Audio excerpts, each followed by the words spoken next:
আচ্ছা বল্টু, বলতো দেখি পুরুষ কত প্রকার? স্যার, পুরুষ হচ্ছে 3 প্রকার। যেমন ধরেন উত্তম পুরুষ, মধ্যম পুরুষ, নাম পুরুষ ইত্যাদি। আচ্ছা বল্টু, তুই কি এই 3 পুরুষের সংজ্ঞা জানিস? জি স্যার, আমি জানি। 1 নম্বর, যে পুরুষের টাকা আছে তিনি হলেন উত্তম পুরুষ।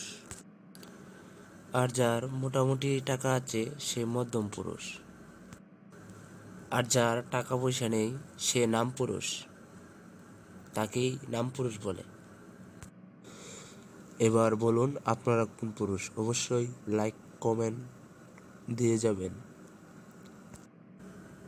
বন্ধুরা, এমন আরও ভিডিও পেতে অবশ্যই চ্যানেলটিকে সাবস্ক্রাইব করবা।